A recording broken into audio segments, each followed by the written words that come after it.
Mentioned this. We've been sort of following how Modi, the prime minister of India, he is the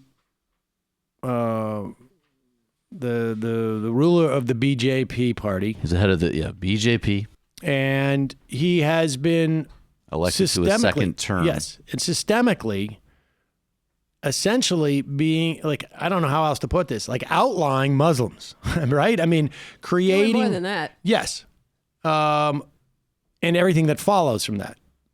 In addition to essentially cutting off Kashmir, is now building detention centers that ostensibly to hold people who are foreigners. This is under a new law that has been passed as to what makes a legitimate citizen of the country. Can I just say what it translates to is basically groups of Muslim people who have lived in India for literally centuries. Like, do you have your original documentation about how your ancestors immigrated to the United States, Andy? Like, I don't. Well, it's that type of thing. I do. I've been to Ellis Island, but yes. That's very, of course. I do. Well, I mean, there's some sensitivity. Fair enough. But yes, that's the point. And there are detention centers that are being built. These people don't. That's right. And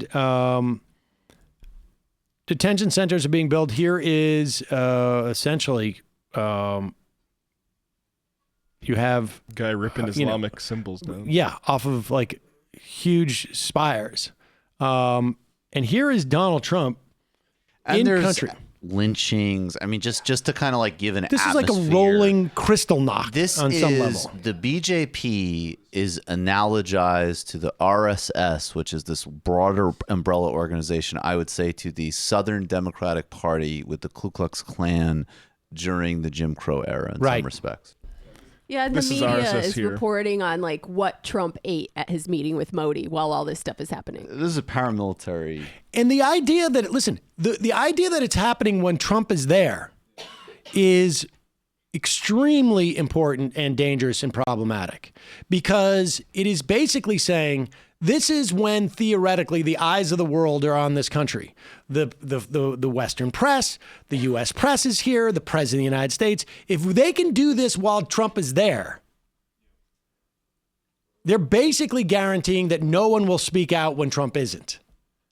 This is, I mean, on some level, this is what is basically, this is like the equivalent of stretching, muscles in some way. They are trying to expand what they can get away with and what they can do and test the boundaries of what the rest of the world will tolerate in terms of their oppression of Muslims.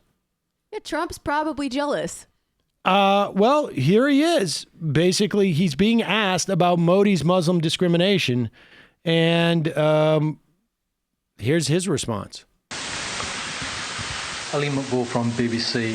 There were some back home that were hoping you would raise concerns about some of these policies that Prime Minister Modi's introduced that discriminate against Muslims, and also about a rise in hate crimes here in India. But as someone Well, we did discuss that, and we discussed that, and specifically Muslims, and we also discussed Christians.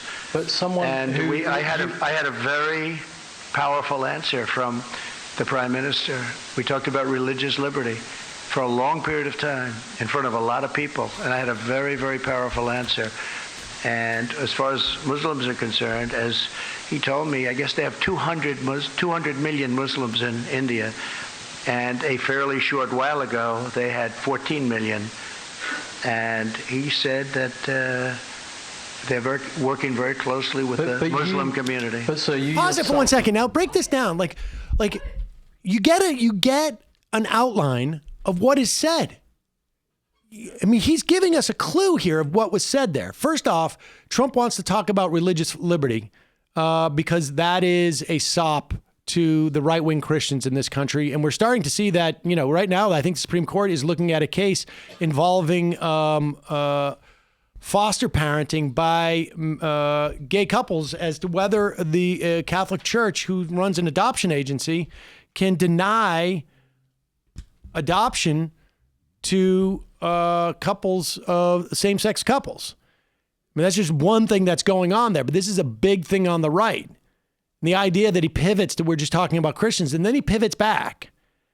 And he gave me a very strong answer. He doesn't say what the answer was, but we can hear what the predicate of that answer was, which is we're having a demographic explosion of Muslims. We used to have 14 million. Now we have 200 million. And then, so I think reasonable people can guess what comes after that. That's why we're doing this. Yeah, like he says it like that is a self-evident problem. By the way, he's talking in a span of over centuries, just incidentally. Like that's another part of, like, you're talking about the whole concept. Like he's talking like the Moguls. Like, we have a concept of this country that you don't fit in. There's also recent legislation. Some of it is relatively progressive, but basically saying, like, we'll accept people fleeing religious persecution in India, except for Muslims. So as an example, you're fleeing the Burmese genocide that's being implemented right now and you're a Rohingya. No. Continue.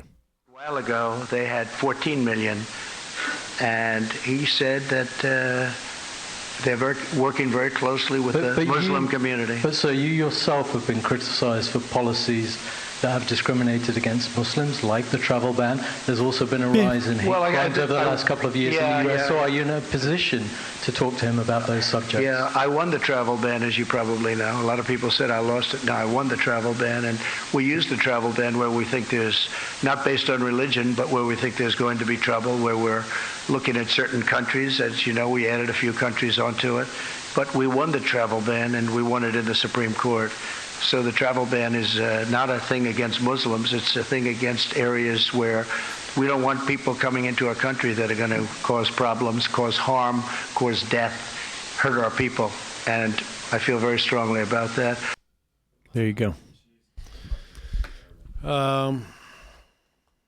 It's very disturbing.